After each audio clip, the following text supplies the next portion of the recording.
Morning, જય શ્રી કૃષ્ણ, જય માં મોગલ, હર હર મહાદેવ. કેમ છો બધા? મજામાં જશો અને મારો બ્લોગ જોઈ મજામાં જ હોય. અને સવારમાં મમ્મી લાગી ગયા છે ને કામે, ઘઉં સાફ કરવાના. અને મને પણ હવે કામે લગાડવાની તૈયારી જ છે.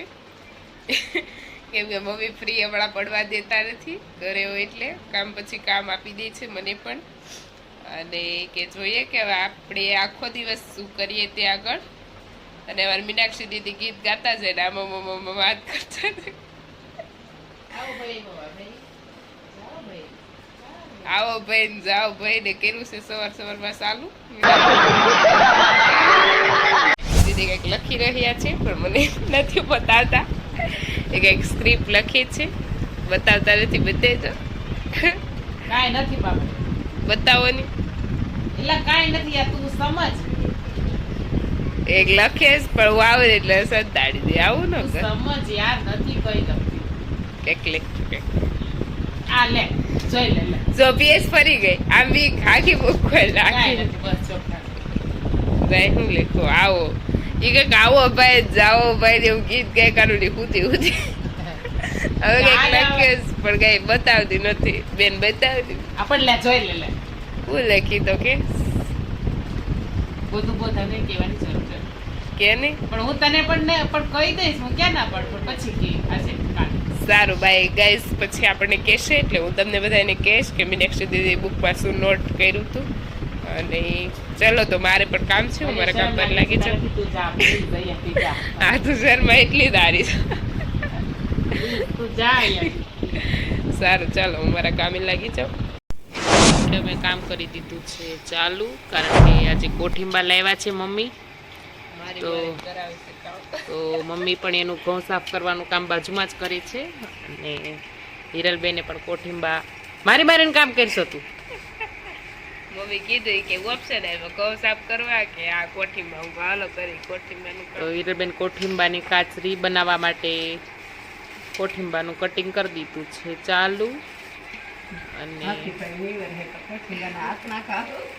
હા, હાથીભાઈ નહીં આવે તો કોઠીંબાના આથણા બનશે, કારણ કે વરસાદ આવે અને ઝાકળવાળું વાતાવરણ હોય ઘાવર્યું, તો એમાં કોઠીંબાના આથણા ઉજરતા નથી.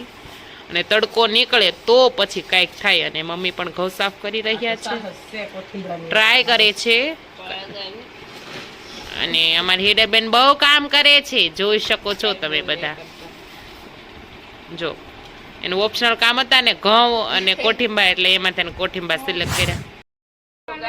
મીનાક્ષી દીદી હેન્ડવર્કની ટ્રાય કરવા માંડ્યા છે. ઘણા દિવસો પછી કાચ નાખવાનું, અને ટ્રાય જ કરે છે, કેમ કે એ પકડી ન રાખે. કેમ કે ઋષિ દીદી કરતા હતી કે લાવ્યું એક ટ્રાય કરું, એટલે એ અત્યારમાં કરી રહ્યા છે. કાચ આળખવાનું કે ભરવાનું કઈ આવું બધા અલગ અલગ કેસ. વર્ક કરવાના આળસુબેને વર્ક પકડી લીધું છે. વિથ લોંગ ટાઈમ પછી. કેટલા ટાઈમ પછી મોટી? એટલે એવું તો કઈ તો આ છે ને, ખાલી હું શીખું છું, મને કઈ આવડતું નથી. ઋષિબેન શીખવાડે છે. હા, ઋષિ તો શીખવાડ્યો મને. કેમ કે કાચ એવું કીધું, કારણ કે મને છે ને આવું, એટલે આપડી 3 માં કાચ ઋષિના જ મસ્ત થાય. પણ મેં ક્યાં કીધું? એટલે એમ મસ્ત થાય એનાથી. કાચ પતલે પતલે હોતે હે. મારા કાચ બાવળી ઋષિ થી એટલા પરફેક્ટ થાય, એકદમ ગોલ્ડ રિંગ. કાચ બાવળીઓ છે ને મારો, એમાં કાચ કેવા છે મોટી બેન? એમાં કાચ છે ને બાપરે, એનું તો કલ્પના હું ન કરી. કેમ કે ત્યારે તને કોઈ આમ સજેશન દેવા વાળું નતું, તાર ખુદથી નથી તે કરેલું નહીં. એમાં એવું હતું ત્યારે એ એટલા પરફેક્ટ નથી શીખવાડતું.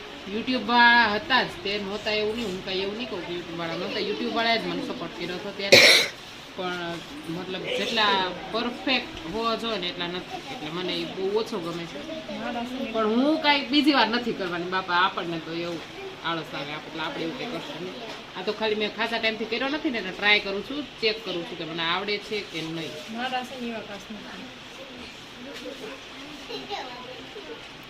જો આ ઋષિબેને કર્યા છે મસ્ત મજાના કાચ, એકદમ ગોલ્ડ રિંગ. અને મીનાક્ષી દીદી ટ્રાય કરે છે, લાસ્ટમાં કેવો બને છે એ હું તમને બતાવીશ. નનકો ન બની જાય બીજું કઈ ઋષિએ કાચ બનાવવા આપ્યા પેલા તો ઋષિને ટેન્શન આવી ગયું છે. મને એને 100 સલાહ આપી, એક નહીં 100.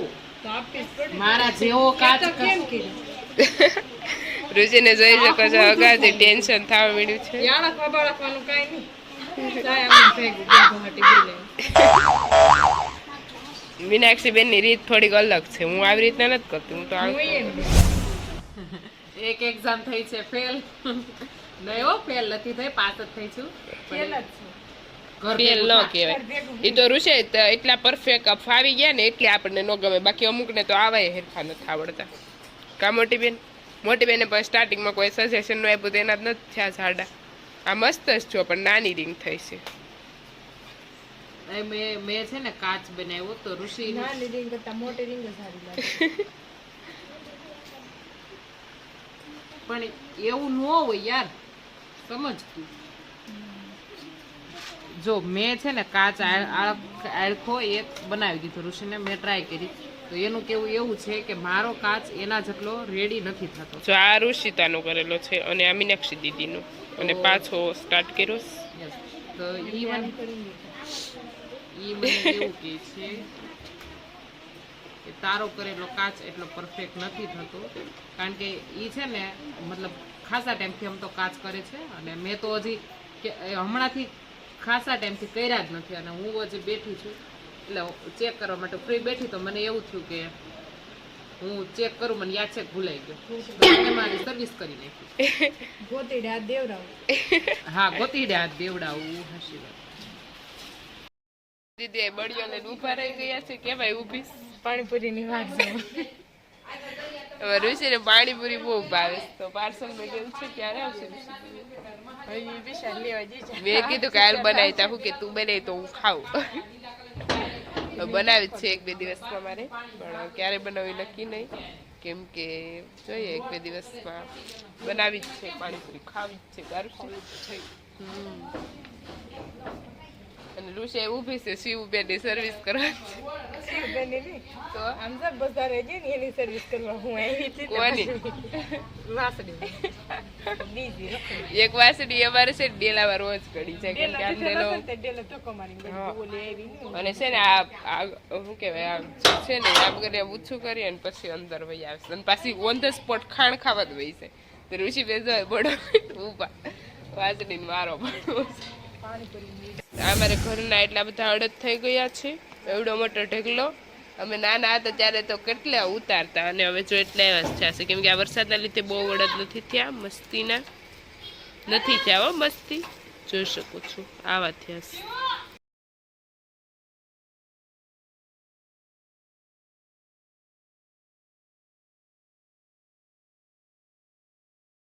મીનાક્ષી દીદીને હેલ્પ કરવા વેડા છે. કેવું પૂછ્યું ઋષિ ને તમારા ખાટલા ને? આ ઋષિદાર દીદીનો બેન છે. બધા એવું હોય ને જોડે કરી નાખી. કહો કરી દીધો આખો હેલ્થ માટે તો આ દેશી બેડ જ આલો. હવે આના એવા પડી ગયા. મને તો દેશી ખાય હજી મને તો નહીં. હવે ઋષિતાબેન નો સિંગલ ખાટલો છે, ઋષિતાબેન છે. અને બે એ કહે કે આપડી કે તો બધા એન્જિનિયર જ છે, પેલા બધી દોરી કાપી નાખી ને હવે જો બધી દોરીને રિપેરિંગ કરતા જાય છે. નહીં, એવું નથી. જો એમાં કેવું છે ખબર? આ ખાટલો ભરવાનું કામ છે ને, આવડે ને તો ઈઝી છે, અને નો આવડે ને તો હાર્ડ છે. મારા પપ્પાને આવડે. હા, મારા પપ્પાને આવડે છે, પણ એમાં થાય એવું એટલા બધા ખાઈ જાય થાય કેવું? એમાં થાય એવું કે ઋષિતા દીદીને છે ને એને ગમે તે થાય, ગમે તે એને જગ્યા મળે, પણ એને એની પત્ની જીવે તો આ ખાટલા સિવાય ઈ હુવે નહીં. setting તો એને આવે જ નહીં, એટલા માટે જાતે ને જાતે બિચારા થાય છે. અને હવે એક લાસ્ટ ખાટલો જ છે આપણે વાળનો, કેમ બીજા નહીં, બધા આ છેલ્લો ખાટલો છે ને, ભાણ પછી એક મોટો છે છે? ત્યાં ત્યાં છે જ નહીં. હા, છે. હા છે છે છે. બે છે. હવે બે લાસ્ટ વધ્યા, હવે આ ધીમે ધીમે અમારે પાર્ટીના થઈ જશે. ને આ ખાટલા બા પપ્પાના કરેલા છે. હવે મીનાક્ષી દીદીને આવડતું હશે, થોડુંક થોડુંક આવડે જ ને. મને મારા પપ્પાએ શીખવાડેલું છે, કારણ કે પપ્પા જ્યારે ભરતા ત્યારે જોડે મને રાખતા એ 3 છે. માવાળું. હા એક મારા માં છે, મારા માનો ખાટલો છે ઈ, એક ઋષિ દીદીનો સીતા દીદીનો, અને એક એક્સ્ટ્રા એક એક્સ્ટ્રા, અને Guest. બાકી બધા જે સુવે છે ને એ ખાટલા છે પાટીથી ભરેલા છે. મસ્તીના કાંઈ નહીં, બસ જો કામ. અહીંયા. ઋષિ દીદીના રિપેરિંગ થઈ રહ્યું છે. ઋષિતા બોલતી હતી કાંઈ બધા એન્જિનિયર જ છે રે. ચલો ગાઈઝ દે ટાટા કહી દે. નહીં, તડકાવા માટે ત્યાં સ્પેશિયલ છે, અને આમ તડકાવો ને તો તૂટી જાય. આ દેશી ઇલાજ છે, અને આ રીતે આમ કરીને આમ કરો, પછી આમ, પછી આમ. થોડી સાચી.